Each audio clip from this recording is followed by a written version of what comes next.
This is VOA News. I'm Joe Palca.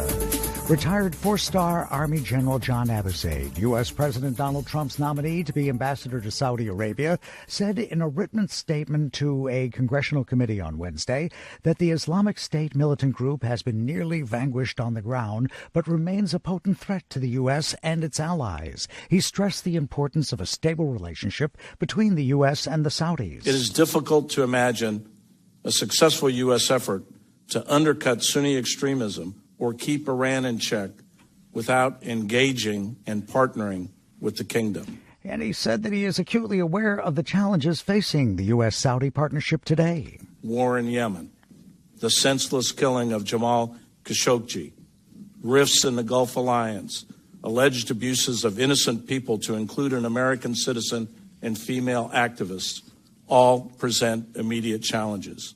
Despite increasing tension between Washington and Riyadh, the United States has not had an ambassador to the kingdom since Trump became U.S. president in 2017.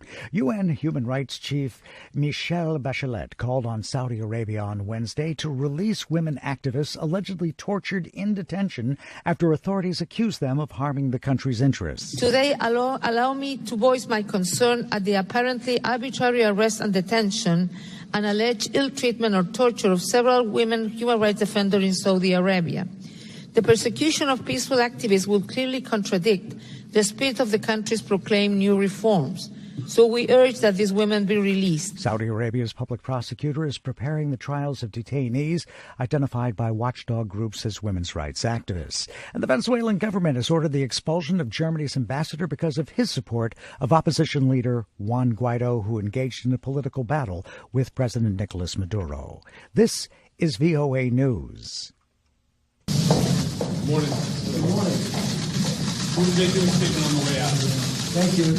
That's U.S. President Donald Trump's former longtime personal attorney, Michael Cohen, about to go in for more testimony Wednesday before the House Intelligence Committee, one of several committees in the Democrat-led House, that this week launched federal investigations of the Trump administration. President Trump says it's all about the 2020 campaign. It's a disgrace to our country.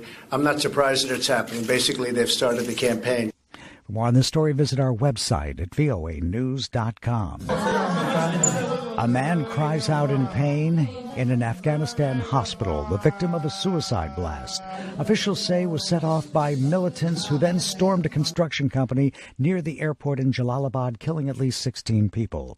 Kathy Gannon is an AP correspondent. It's not clear why they were targeted, but it would be probably because of their active involvement in the reconstruction in Afghanistan.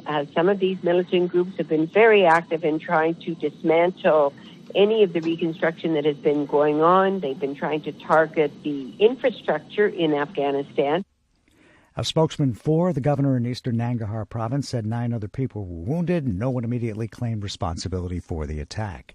An HIV-positive man in Britain has become the second known adult worldwide to be cleared of the AIDS virus. At a conference in Seattle, the UN agency leading the global effort to end AIDS said the agency is greatly encouraged by the possibility of an HIV-positive man being cured. But there's still a long way to go. VOA's Carol Pearson reports. Scientists have been searching for a cure for HIV/AIDS for close to 40 years. The director of UNAIDS called the news that a man in London has been functionally cured of HIV a breakthrough.